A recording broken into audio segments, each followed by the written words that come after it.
Olá pessoal, agora eu gostaria de continuar aquelas considerações a respeito do nosso processo de leitura.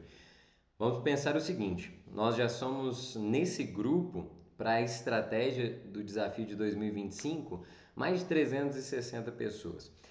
Eu acredito que uma grande parte entrou aqui por curiosidade, mas acredito que uma outra grande parte entrou com uma determinação sincera. E o meu desejo é que tanto uns quanto os outros se sintam motivados a verdadeiramente viver o processo. Então, para quem já tem caminhada de igreja, a experiência vai ser de uma forma. Para quem não tem vivência na espiritualidade, essa jornada vai trazer novos desafios, mas muitas novidades. E para todos nós, a experiência de viver um ano com as escrituras assim ao nosso alcance significa, antes de mais nada, que a nossa história ela vai poder sim ser revista desde um ponto de vista de eternidade. Olha só, eu gostaria que nós pensássemos o seguinte: cada um de nós que estamos nesse grupo fomos convidados por algum motivo. É, Trazemos motivações próprias e eu preciso ter clareza com cada um de vocês.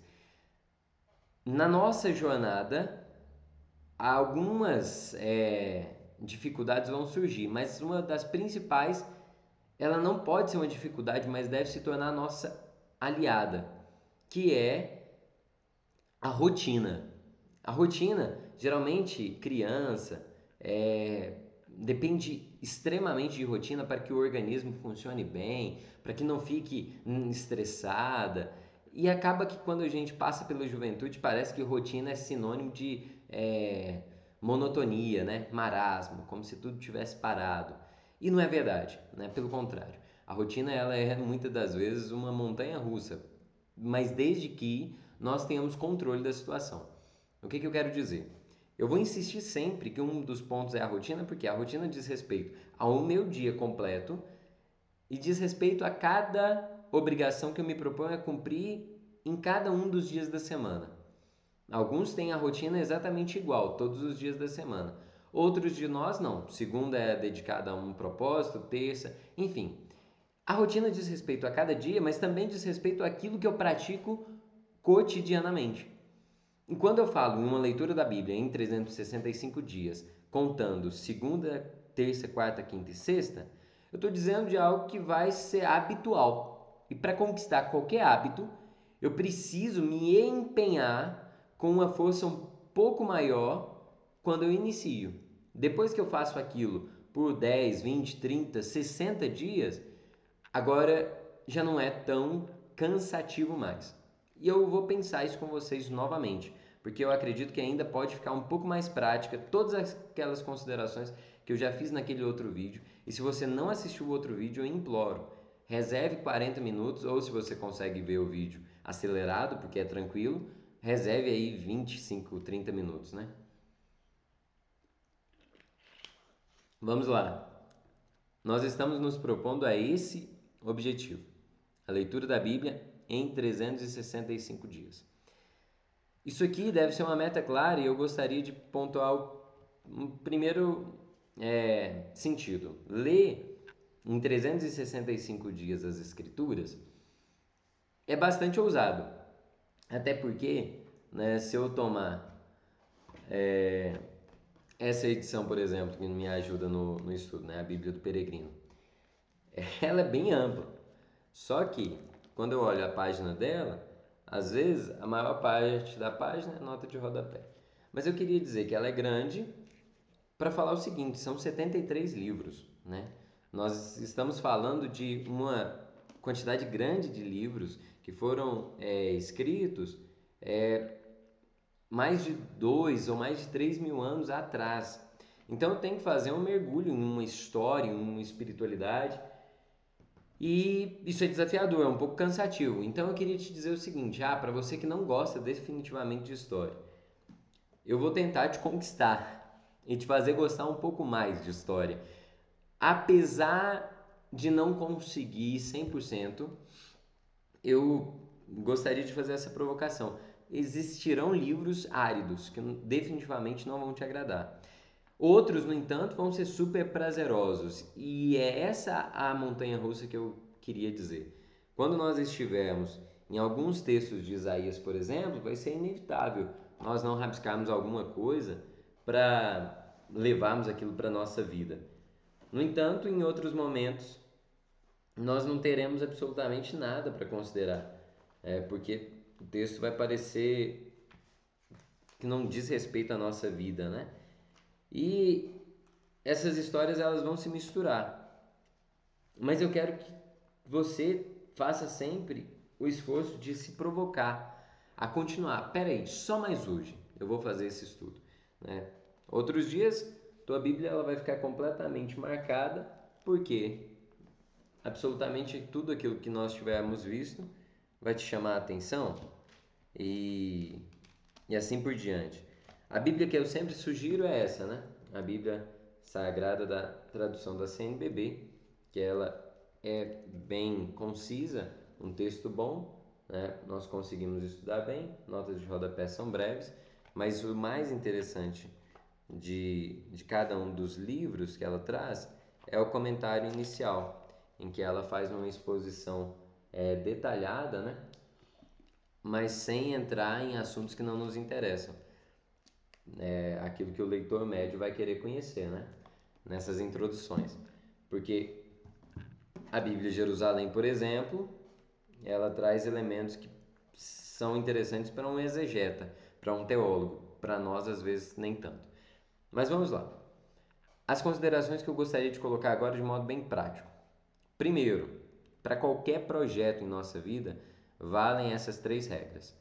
Se você quer ter êxito, importa começar cedo, fazer um pouco todos os dias. Começar cedo, fazer pouco todos os dias. Para qualquer projeto. Ah, olha para o Bill Gates, é bem sucedido em alguma coisa. Pensa no Elon Musk, pensa em, sei lá, qualquer sujeito que é mundialmente conhecido por um êxito em um projeto humano. É simplesmente porque começa cedo, faz pouco todo dia. Tá, vou desconsiderar todos os outros 50% que é de sorte, de possibilidades, enfim.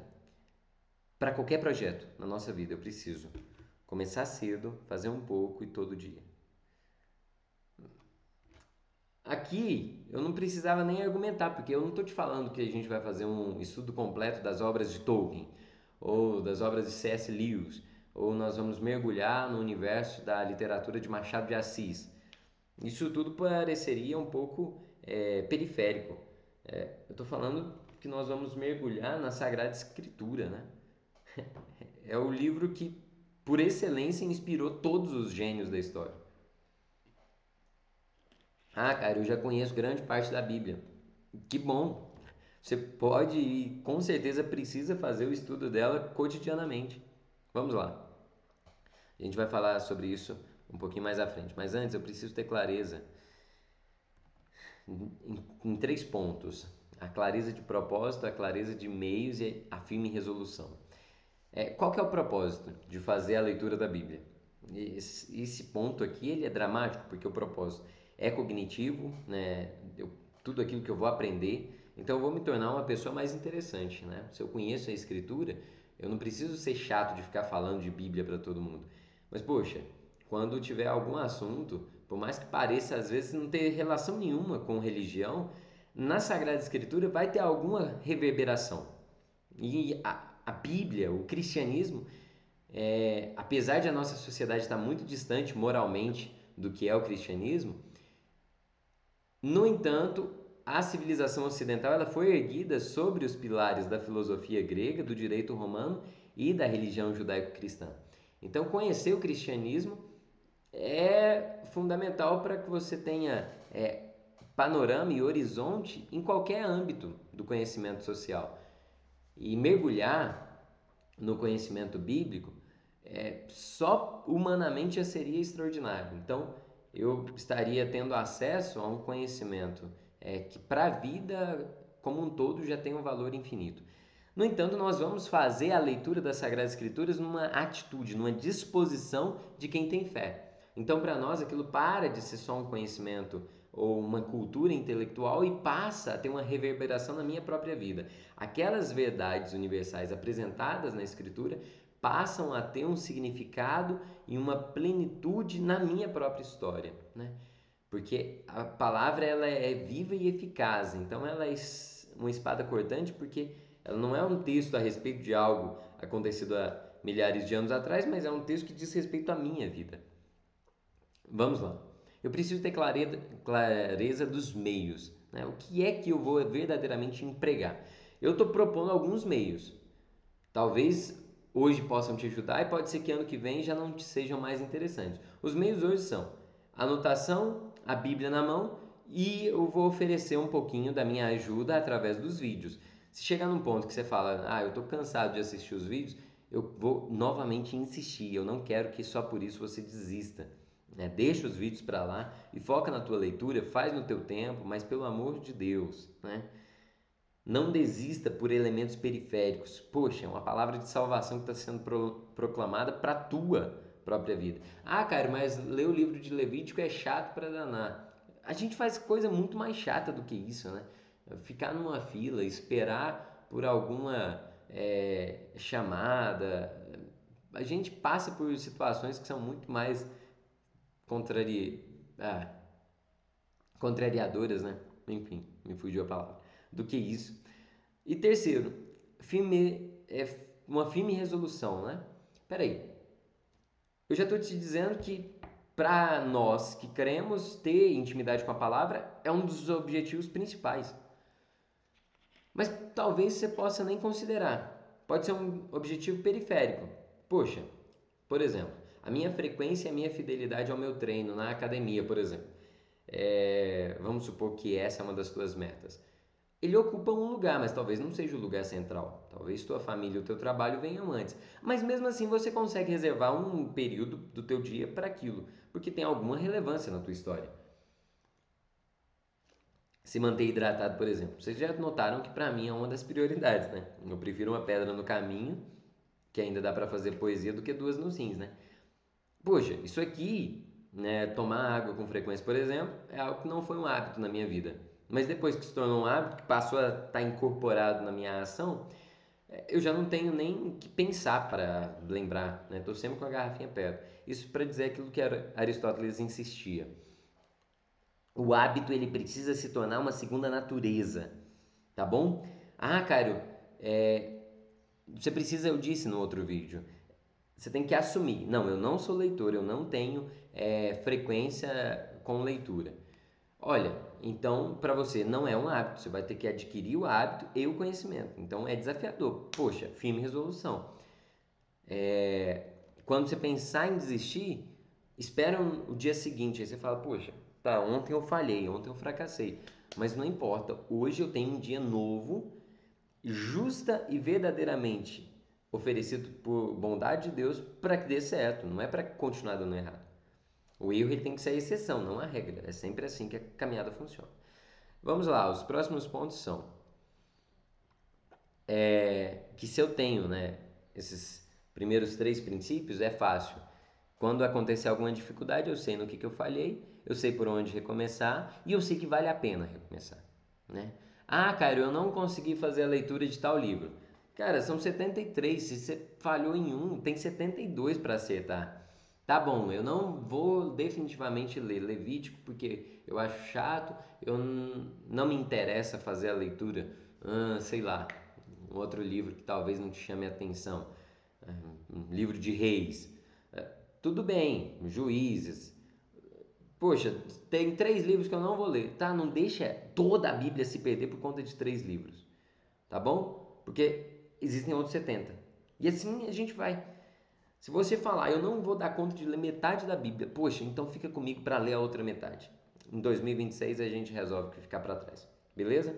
Porque se eu tenho clareza no propósito, nos meios e na resolução, eu vou ter força para retomar caso surja alguma dificuldade, né?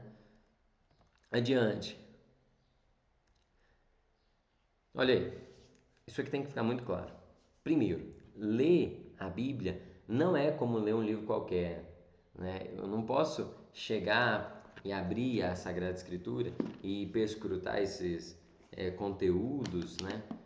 Simplesmente como se eu estivesse lendo um livro que vai me deixar mais inteligente. Isso aí é o mesmo que pegar, né, um perfume caríssimo e usar ele para perfumar a tua sala, né? A gente está desperdiçando. Vamos lá, ler a Bíblia é confrontar a própria vida, é colocar a própria história diante de um bem maior. E é aqui que eu acho que o bicho pega. Existirão passagens das Escrituras que você vai olhar para aquilo e vai falar: poxa, a minha vida está muito longe disso. Eu tenho vivido com um coração muito mesquinho, muito egoísta. E todas as vezes que você for confrontado com a palavra de Deus, eu queria te provocar a permanecer. Escreve isso em algum lugar. Porque o dia que ela te confrontar demais, você vai falar assim: eu não sou capaz.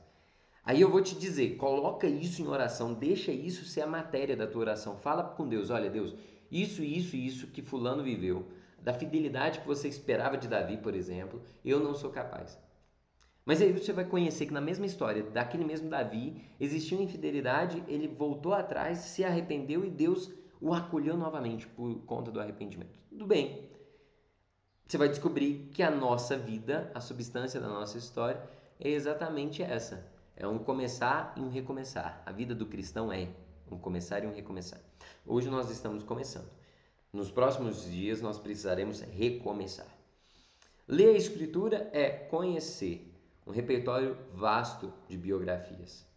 Isso aqui é um primeiro ponto, porque aí vocês vão olhar lá para o livro de Êxodo e vai falar assim, ou o livro de Gênesis, né, na segunda metade do livro. Fala, como que aconteceu isso, cara? Como que tem essa história aqui dentro da Bíblia? Quando a gente chegar em Gênesis, vocês vão lembrar do que eu estou dizendo. Poxa, a gente está falando da história de pessoas de carne e osso, pessoas concretas, reais. Então, vai existir êxito, vai existir fracasso, existirão fidelidades e infidelidades, compreensão e incompreensão. A história humana parece ser muito mais do que preto no branco, parece ser um pouco acinzentada.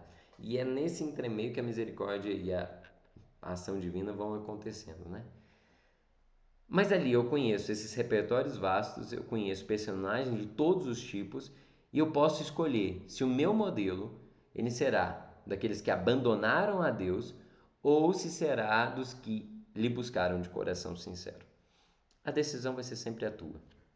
Você vai buscar olhar para a Bíblia e perceber no exemplo de Davi, tanto aquela fidelidade que agradou a Deus, quanto uma falha na qual ele teve que se humilhar. E aí ele elaborou o Salmo 50, em que ele suplica a misericórdia divina. Ou você vai escolher se sua vida vai ser como daqueles que abandonaram definitivamente a Deus, como Acás, né?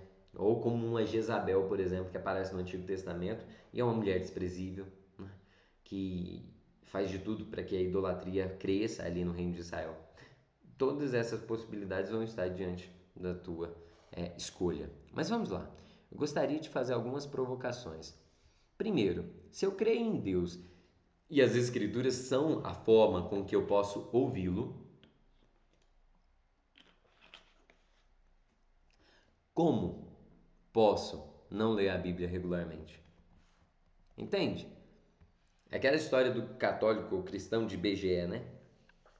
Você diz que é cristão, mas parece que a tua vida desmente isso, porque não tem nada de cristão na tua vida, né? Você diz que é cristão, mas nunca se compromete com a tua prática, porque falar que é cristão, poxa, isso aí qualquer um pode dizer, né?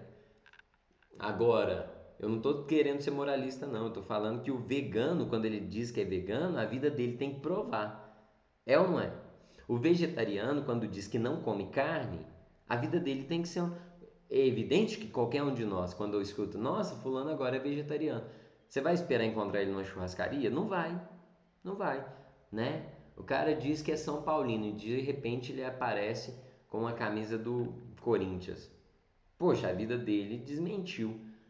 A nossa vida não tem que ser modelo, né, do tipo, eu olho para a vida de fulano, eu vejo a Bíblia escrita. Porque isso aqui é o objetivo, é a meta. Enquanto isso não chega, eu vou olhar para o fulano e vou ver alguma incongruência, é natural. Mas pelo menos o desejo. Pô, né? A pessoa fala assim, eu estou fazendo dieta, eu estou querendo ter uma vida fitness, né? Então eu vou, ou estou buscando crescer, ter hipertrofia, ou estou buscando emagrecer, não interessa. Quem diz isso, dizer por dizer, não significa nada. Agora, se a pessoa verdadeiramente está buscando, você vai olhar para o prato de uma refeição dela, vai estar diferente. Você vai olhar para a rotina dela e vai ver que tem momento que ela está na academia, tem momento que ela está fazendo ginástica, né? Fazendo uma caminhada, não sei. O cara que definitivamente se propôs a ser um bom músico, você vai perceber que tem horas do dia que ele passa ali em cima de um teclado e de um violão. Poxa, se eu creio em Deus e as Escrituras são a forma com que eu posso verdadeiramente escutá-lo, como que eu falo uma coisa dessa e eu não busco ter minimamente? É claro que os desafios são vários, né? As pressões do cotidiano, desinteresse, dificuldade de compreensão. A gente vai tentar vencer exatamente essas. Vamos lá, segundo ponto. Qual que é a minha atitude diante da leitura bíblica? Eu queria que você fosse honesto comigo. Eu busco encontrar uma ligação entre as verdades eternas expressas naqueles textos e os problemas reais da minha vida, ou então eu apenas busco saciar minha curiosidade especulando em informações periféricas ou que pareçam sem sentido, é, como que numa atitude infantil, né? Nossa, olha aqui na Bíblia fala de Adão e Eva, mas como que teve Adão e Eva? E aí eles foram e se casaram e depois tem Caim e Abel. Então quem casou com Caim, né? Depois que ele matou Abel? E peraí, é sério que eu estou acreditando, que eu estou desmascarando uma mentira, sendo que eu não estudei absolutamente nada, né? Poxa, o que que eu verdadeiramente deveria buscar no capítulo 1 e 2 de Gênesis? Ou nos capítulos 3 que fala do pecado, ou no capítulo 4 que fala de Caim e Abel, do que é que o autor sagrado está dizendo? Então a gente tem que ter honestidade. Eu estou buscando encontrar essas verdades eternas e aplicá-las na minha vida, ou eu estou simplesmente tentando saciar uma curiosidade? A gente já conversou sobre isso, né? Vamos adiante. Ponto 3. Eu tenho a atitude de quem busca viver o que aprende, ou a minha vida e minha religião não se misturam? Porque parece que existe isso hoje, né? Parece que existe na mente do homem moderno essa separação. Ah, não, religião é uma coisa e a minha vida concreta é outra. E é um elemento íntimo, né? Olha, me desculpa, mas é o mesmo que falar que você sei lá, né? Tem tantos exemplos. Um fumante não praticante. Não, não é a mesma coisa não, pelo amor de Deus, né? Existe sim quem já foi fumante, tinha o vício, abandonou e tá há um tempo sem o vício, tá? Mas aí eu ia dizer, então vou voltar naquele exemplo de antes, né? Eu sou um vegano não praticante. Eu digo que não como nada de origem animal, mas de vez em quando eu como carne e tomo leite. É meio contraditório. A tua vida ela tem que ser impactada. Mas vamos voltar para o ponto. Tenho a atitude de quem busca viver o que aprende ou a minha vida e minha religião não se misturam? É a atitude. Ah, cara, mas eu ainda estou muito longe. Que bom que você já reconhece que está longe. O importante é começar a caminhar, né? Você lembra da história da tartaruga e da lebre? Eu não estou nem aí se a lebre corre muito. Se ela não faz todo dia, a tartaruga vai chegar mais rápido. E aqui a gente está cheio de bons corredores, né? Esse grupo tem muitos coelhos, por exemplo. Só que às vezes a gente está parado, né? E aí eu confio mais na tartaruga perseverante do que no coelho enrolado, né? Ou naquela outra fábula, né? Do, da cigarra e da formiga. Enfim. Eu tenho disposição. Isso aí tem que ser honesto, né?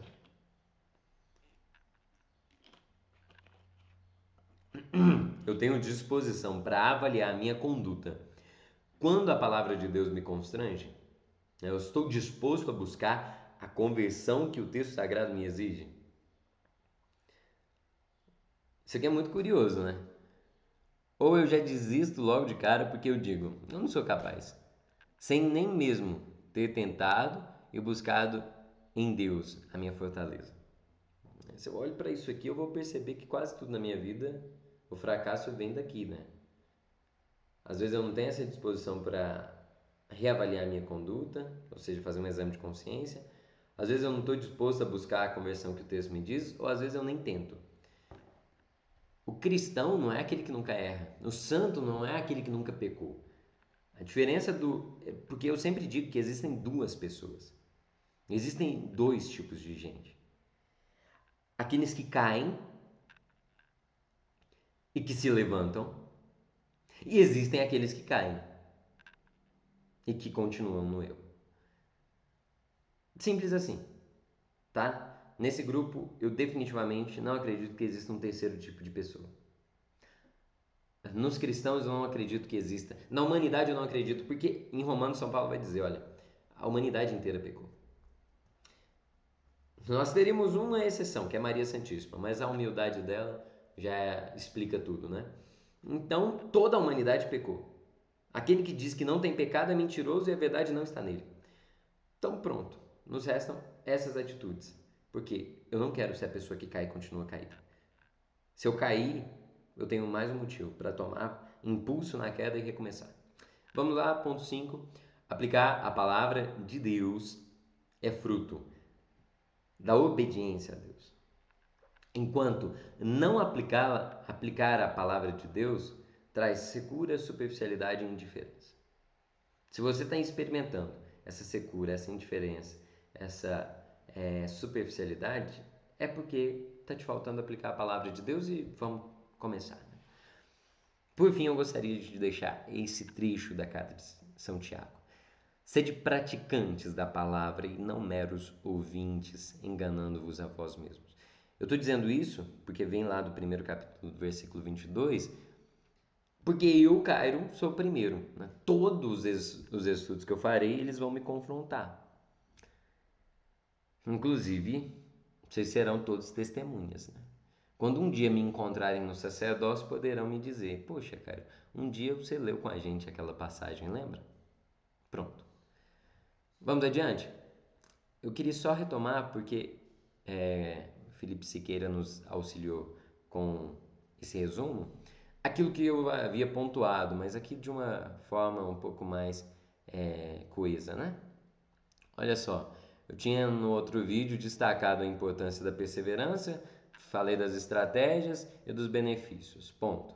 Isso aqui a gente já tá acertado, sim ou não? Depois eu falei que deve ser um hábito, que no começo vai ser pesado, e depois eu digo que isso traz enriquecimento de todas as formas possíveis. Então eu estou fazendo uma revisão, né, agora, para dizer que a gente vai começar do Evangelho de Marcos e todo o nosso eixo vai ser sempre o Cristo. Então a gente lê um período histórico, traz o Evangelho, lê um outro bloco de sentido e traz um outro Evangelho. E é claro, isso precisa ter a estratégia que eu disse, então um lugar tranquilo, os vídeos vão estar aí para auxiliar. Falei, né, de como que a gente pode fazer isso na prática, de como que o plano de leitura vai nos auxiliar. E gostaria apenas de insistir nesse último ponto. Eu quero que você saiba que não é necessário ser um especialista, né, em escrituras, mas nós possamos buscar juntos esse enriquecimento. Enfim, eu creio que é isso. Por hoje é só. Fiquem todos com Deus e na próxima ocasião já estaremos nos encontrando para colocar a mão na massa. Até lá!